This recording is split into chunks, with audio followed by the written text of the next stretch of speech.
So here we have Frank today, and he's not a classic leader as we define. Frank is currently an SFU student who also working in laboratory, which always leading their teammates doing experiments about human metabolism and exercise physiology. The reason why I choose Frank as my interview is due to his more down-to-earth leader, leading their team in research but still remain a person who are not high in ranked positions. So welcome, Frank. Thanks for having me. Yeah, so I have some questions for you. So first is, could you please describe your path in life and that lead you to a position of leadership?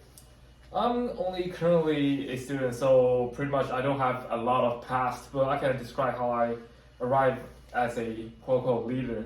So basically when I just started working in laboratory, and I realized a really serious problem is usually people in laboratory because there lacks of discipline and causing a lot of chaos in laboratory, leading we are running circles really leading to no results. So that's why I realized why I need to become a leader in laboratory. So not quote leader, but we need to be more organized in laboratory in order to actually facilitate a better research team and also just be more efficient. So that's why I become a quote unquote leader in our laboratory. Okay, I see. And second question, do you mind to describe a crucible or a difficult time that was hard at that time, but in the end helped you form a leader? Yeah, so just what I said, when we starting working in the laboratory, I realized people really lack of discipline and lack of order, causing a lot of chaos in laboratory. Also, in laboratory, when there's a lot of disorder chaos, it usually not only leads to lack of efficiency, also it might create a actual dangerous process because there are a lot of dangerous chemicals and there's a lot of probably toxic.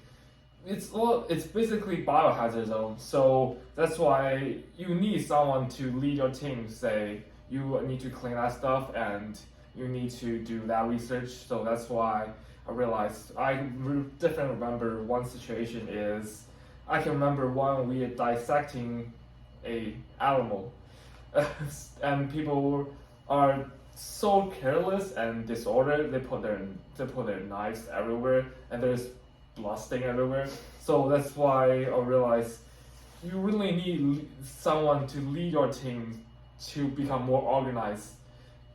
To not only you can do more work in less time, also just to prevent a biohazard incidents. Yeah. That's why I realized there has to be someone leading a team. So I realized maybe I can try to be a leader. So yeah, I see.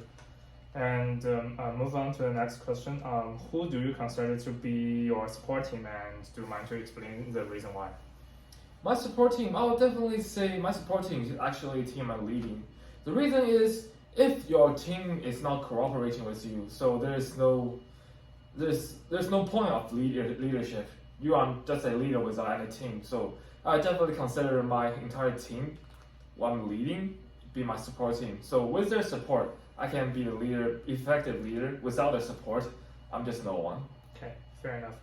And the next is, what are your key values and how do they impact your leadership? I think my key value is to actually individuality. So when you try to lead your team, you definitely need to know your teammates well. So basically, each person have their personality, and according to their personality, you need to adjust your way of leading. So how you talk to them, what tasks you assign them to, and etc. etc. So that's my view on that. Okay, sure. And please describe a few people in your life who have formed or impacted your leadership. A few people in my life. I'll definitely say one of my teacher previously also drastically impact how I view the world is a teacher called Arnold Dirks. Sure. And because this professor is so unorthodox that opened the gate for me to view the world in a different way, and so open a lot of gate of a new way of thinking. Though that's why I'm more tend to try new stuff instead of just say, oh, you're a student, you shouldn't be a leader, etc., etc. Okay, I see. Then how did you discover your sweet spot to know the profession that works best for you? I'll say to discover the sweet spot, you definitely have to try it. Just like you when you're taking a shower, you only know it's too cold or too hot when you try it. So after you try it, you will have a natural feeling that you suited that position. For example, when I try to stop the chaos in the laboratory, I just naturally step up and say, okay, everybody stop. We need to organize what we're doing. And everybody listened and they actually followed. So that's why that's where when I find that's a sweet spot for me. Okay, sure. And please describe your leadership style with your employees or your teammates. Oh, just as I said, my style is definitely individuality. There's a book that impacted me greatly called, I think it's called Four Personality. So basically, there is generally four personality that basically the world has. There is upholder, there is obliger, there is rebel, and there's questioners. For four different personality, you need to have different way to lead in them. For example, for obliger, you need to tell them what to do. Without it, they will just be chaos and just doing nothing. So when you assigning work, you need to tell them, okay, you need to do X, Y, Z, and you need to done it before, for example, this Friday. Well, without you pushing them, they are not doing work. However, for obliger, you only need to tell them, okay, you need to do this work, and they will uphold their standard for you. So you don't need to rush them, then they will do it for you. However, for rebel, you don't necessarily need to assign them to anything because they will rebel you no matter what. So the best way is to say, okay, which word do you need to know? So which one do you want to do? So you usually go to your rebel first and ask them for there's ABC word, which one you prefer to do? And usually the rebel will choose one. But if you're trying to push a work on them, they usually don't actually complete your work and start rebelling you. So for different personality, you need to have different way of leading them. Okay, true. Move on to the next question. How did you keep a balance between your work and family or friends? Because I don't have a company, so basically my teammates is usually Your friends. my friends Okay. and my teamwork. So however, but there is a big difference. A big point I would say.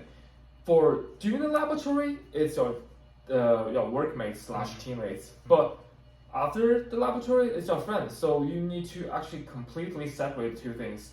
For example, you don't talk about your lab things after the laboratory, or you don't talk about your friend things in the laboratory. So you need to separate them well. That's my experience. Okay, sure. Then do you believe there's a connection between your self-awareness and leadership abilities? I would say yes, because self-awareness it's very complicated. But however, you need to realize your personal ability. For example, sometimes you as a leader, you are probably not as smart as your team, but you are a leader.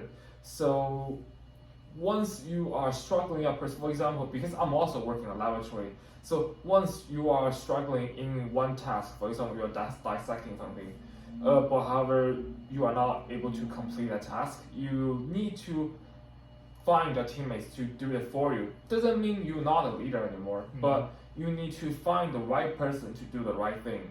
So that's why I think self-awareness, aware of yourself, which thing you could do, which thing you cannot, and which task is suitable with who is very important for a leader. Okay. So the last question will be on who is the leader you admire and why? There is two leaders I admire, and the first person is more on a spiritual level. Is definitely Dr. Jordan Peterson. Dr. Jordan Peterson, they have a tons of great idea about how to living your life. For example, 12 Rules of Life is a great book to read. I recommend everybody to read it. Just a standard version, so how people should set their standard and why people need to do certain things their way or somehow they're in a better way. So on a spiritual level, definitely Jordan Peterson is my favorite person. But however, in the actual practice level, I'll say Elon Musk is definitely my most admired person. And because we know Elon Musk definitely don't know how a Tesla car actually built and everything from the engine to the electric circuit. I don't think Elon Musk know how those things works. And definitely not SpaceX or space rockets. He definitely not a space scientist. So, but he is a leader. He built this two companies, so he definitely know when he need to find a person to support him in which project. So that's why, in a practice level, I think Elon Musk is the greatest leader on Earth currently. Okay, fair enough. So thank you for having you to here, and thank you for you were taking the time with me, right? And that's it for our interview today. Thanks. You're welcome. Yep.